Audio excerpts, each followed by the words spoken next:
Hello everyone, my name is Rachel Fabry and I have the Ambassador Bridge case study. Here is the case. The Bridge Authority employs toll collectors on the U.S. side of the Ambassador Bridge. The job is inherently boring with low skill requirements beyond the ability to make the change. There is little opportunity for advancement. The authority has been experiencing high rates of turnover, low job satisfaction, and an estimated 10% of lost revenue because of theft. An increased traffic level during the holidays brings increased absenteeism and higher than normal medical insurance claims that is probably stress-related. So here are the issues for the employees.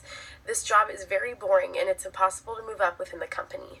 This can cause such a lack in motivation because the employees know that this is as good as it's going to get and that it's such a boring job. And also low job satisfaction, and this is because the job is boring and there's no hope to move up within the company. Here are the issues for the company as a whole.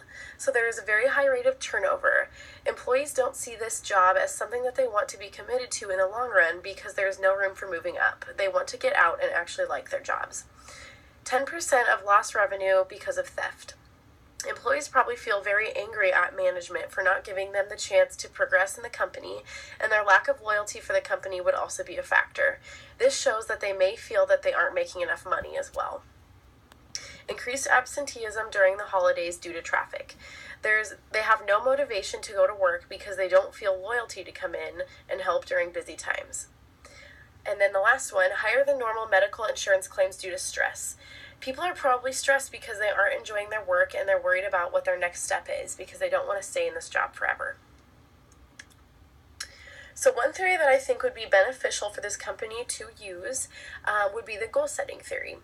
When goals are set and attained, employees get a confidence boost and find their work more enjoyable. Latham states on page 123 that the goal-setting theory is quite easily the single most dominant theory in the field, and so I know that this could do great things for these burnt-out workers. Management can encourage employees to set goals that touch on attendance during holidays so that absenteeism decreases and time spent working with the company as well. If an employee sets a goal to stay with the company for a certain amount of years or months, etc., they will be more likely to commit to that goal and follow through with it. So some goal-setting principles, none of them are being met. So that's clarity, challenge, commitment, feedback, and task complexity. And after reading the case, it looks like none of those are being met. So with clarity, that's not present because employees can't see the future in this company and they can't have a long-term vision. And challenge isn't being met because the work is boring and repetitive.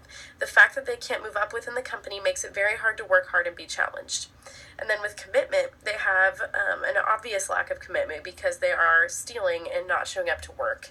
And then feedback, I would assume, is not present as far as I know, because if management wanted people to move up within the company, they would probably provide valuable feedback. But it seems like management doesn't care about that. And then task complexity, obviously, we said the job is very boring. We know that they're just collecting money as people drive by. The second theory that I think would be very beneficial would be the self-determination theory. Giving people the freedom to make choices leads to personal empowerment, higher sense of autonomy, and a higher level of interest in the task, and that's from Latham, page 155. The company can do something like let the employees take part in choosing their own hours. This would decrease the absenteeism and also give the employee a higher sense of autonomy and make them feel responsible for showing up to work. Another thing that the company could do is give the employees freedom while at work to have music playing to boost morale or do other things to keep them entertained like knitting, eating food, watching Netflix, computer games, social media, etc. in order to keep them entertained and happy while at work. This gives the employee a sense of autonomy because they can make a personal choice on how they use their time, and they will feel loyal to the company for allowing them to do enjoyable things during their downtime. In conclusion, I believe that the goal-setting theory and the self-determination theory would be the most beneficial.